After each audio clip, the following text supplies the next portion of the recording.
నేను నిజాయితీగా పేరు సంపాదించాను, ఎక్కడ అక్రమంగా అవినీతితో డబ్బు సంపాదించలేదంటూ కూడా కేజ్రీవాల్ ఈ కోర్టు బయటకు వచ్చిన తర్వాత ఆయన మాట్లాడడం జరిగింది.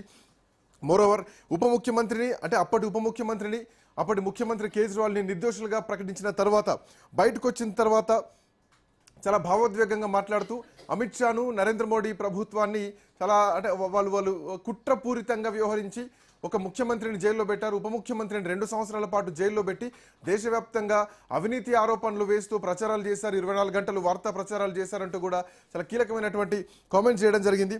సో ఈ కేసులో సిబిఐ 23 మంది పైన ఛార్జ్షీట్ దాఖలు చేసింది. దాంట్లో ఎవరిపైన అభియోగాలు మోపడానికి కోర్టు అంటే వీటన్నిటిని కూడా కోర్టు కొట్టివేయడం జరిగింది. ఎక్కడ కూడా సాక్ష్యాలు సరిగ్గా లేవంటూ కూడా క్లీన్ చిట్ ఇచ్చింది. అదొక బిగ్ రిలీఫ్ అనే చెప్పాలి. సో కోర్టు బయటకు వచ్చిన తర్వాత కేజ్రీవాల్ కూడా మీడియాతో మాట్లాడారు.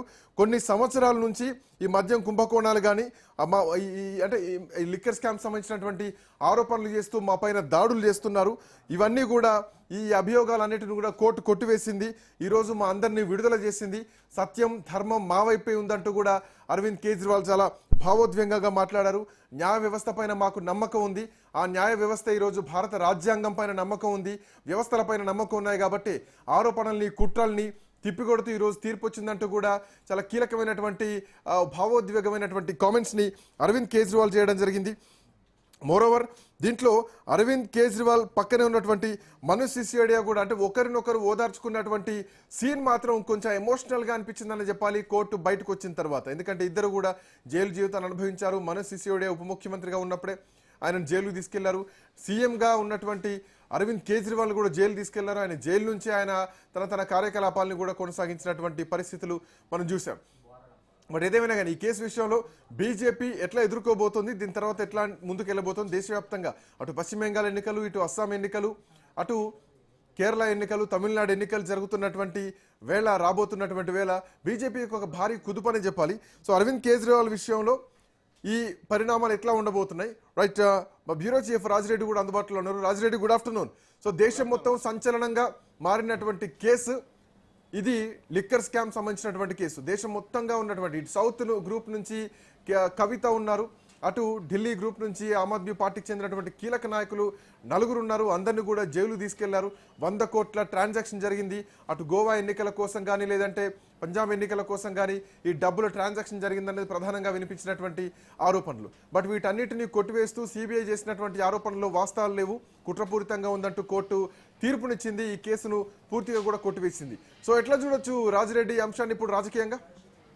మొత్తం ఇదంతా రాజకీయ టర్న్ తీసుకుంటుంది. మొదటి నుంచి ఆమ్ ఆద్మీ పార్టీ కేజ్రీవాల్ కానీ మనీష్ సిసోడియా కానీ ఒకటే చెప్తా ఉన్నారు, మమ్మల్ని రాజకీయ కక్ష సాధింపు చర్యలకు గురి చేస్తున్నారు. అందులో భాగంగానే మేము ఏం తప్పు చేయకుండా ఎలాంటి ఆధారాలు లేకుండా కానీ కేంద్రంలో బీజేపీ అధికారంలో ఉంది, బీజేపీ కేంద్రంలో అధికారంలో ఉండి సిబిఐని వాడుకుంటుంది అనేది కూడా ప్రధానంగా ఆరోపణలు చేస్తున్నారు. ముఖ్యంగా సిబిఐ బీజేపీ సిట్ అంటే సిట్టు, స్టాండ్ అంటే స్టాండ్ అనే విధంగానే వ్యవహరించింది అనేది కూడా ప్రతిపక్ష పార్టీలు ఆరోపించిన సందర్భాలు చాలా ఉన్నాయి శ్రీకాంత్. అందులో భాగంగా ఈరోజు ఈ యొక్క ఢిల్లీ తీర్పు వచ్చినటువంటి నేపథ్యంలో ఇక సిబిఐ మొత్తము బీజేపీ చేతిలో కీలి బొమ్మగా మారిందనేది కూడా ప్రతిపక్ష పార్టీలకు ఆయుధం దొరికే అవకాశాలు ఉన్నాయి. అందులో భాగంగానే ఈరోజు ఢిల్లీ కోర్టులో అసలు సిబిఐ ఎలాంటి ఆధారాలు సరిగా లేవు, ఆధారాలను చూపించడంలో విఫలమైంది అనేది కూడా క్లీన్ చీట్ అటు మనీష్ సిసోడియాకి కానీ కేజ్రీవాల్ కానీ కల్వకుంట్ల కవితకు కానీ ఇచ్చినటువంటి నేపథ్యంలో భావోద్వేగానికి గురయ్యాడు, కంటతడి పెట్టుకున్నాడు. అదేవిధంగా మనీష్ సిసోడియా ఓదార్చారు. ఇదంతా కూడా రాజకీయ కక్ష సాధింపు చర్యల్లో భాగంగానే చేశారు, మేము మొదటి నుంచి ఆరోపిస్తున్నామనేది కూడా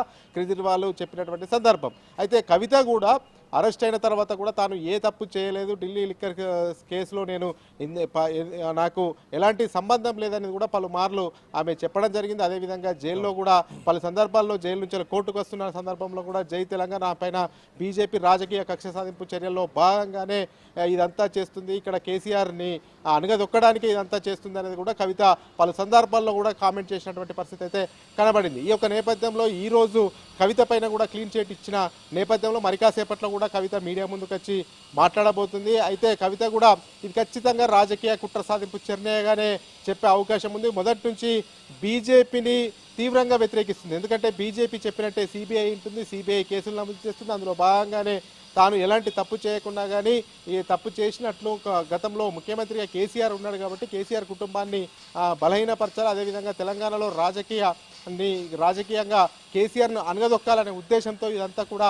బీజేపీ కుట్ర సాధించి మాపైన ఈ యొక్క లేనిపోని కేసులు మోపిందనేది కూడా పలుమార్లు కవిత ఆరోపించినటువంటి నేపథ్యం కనబడుతుంది. అయితే ఇప్పుడు ఖచ్చితంగా బీజేపీని టార్గెట్ చేస్తూ కవిత ప్రెస్ మీట్ పెట్టే అవకాశాలు అయితే స్పష్టంగా కనబడుతున్నాయి. ప్రెస్ మీట్లో కూడా కవిత ఖచ్చితంగా బీజేపీని ఎండగట్టే అవకాశాలు అయితే ఉన్నాయి. ఎందుకంటే బీజేపీ పైనే ఆమె తీవ్రంగా విరుచుకుపడ్డది. బీజేపీ తనకు రాజకీయ కక్ష సాధింపులకు గురి చేసింది. అందులో భాగంగానే ఒక మహిళలను చూడకుండా తప్పుడు ఆరోపణలు చేస్తూ జైల్లో పెట్టినటువంటి సందర్భాన్ని పదే పదే ఆమె గుర్తు చేసింది. ఈరోజు ఢిల్లీ కోర్టులో క్లీన్ చీట్ ఇవ్వడం ఇదంతా కూడా రాజకీయంగా కాస్త బీజేపీకి కుదిపాన అనొచ్చు. ఎందుకంటే ఓవైపు పశ్చిమ బెంగాల్ ఎన్నికలు ఉన్నాయి, ఓవైపు తమిళనాడు ఎన్నికలు ఉన్నాయి, ఓవైపు కేరళ ఎన్నికలు ఉన్నాయి. ఈ ఎన్నికల్లో అంతా కూడా ప్రచార అస్త్రంగా బీజేపీనే టార్గెట్ చేసే అవకాశాలు ఉన్నాయి. ఇక ప్రతిపక్ష పార్టీల వాయిస్ కూడా బలమయ్యే అవకాశాలు ఉన్నాయి. మొత్తం రాజకీయ కక్ష సాధింపు చర్యలు చేస్తుంది బీజేపీ పైన. ఎవరైతే వ్యతిరేకంగా పోరాటం చేస్తున్నారో, ఉద్యమాలు చేస్తున్నారో వాళ్ళకు వ్యతిరేకంగా బీజేపీ పావులు కలుపుతుంది, సిబిఐని వాడుకుంటుంది. సిబిఐ బీజేపీ చేతిలో కీలుబొమ్మగా మారింది అనేది కూడా పెద్ద ఎత్తున ప్రచారంలోకి తీసుకెళ్లే అవకాశాలు అయితే స్పష్టంగా కనబడతా ఉన్నాయి. Srikanth, thank you Raja Reddy, thanks for joining. Right, అందే సత్యం గారు కూడా మనతో పాటు జాయిన్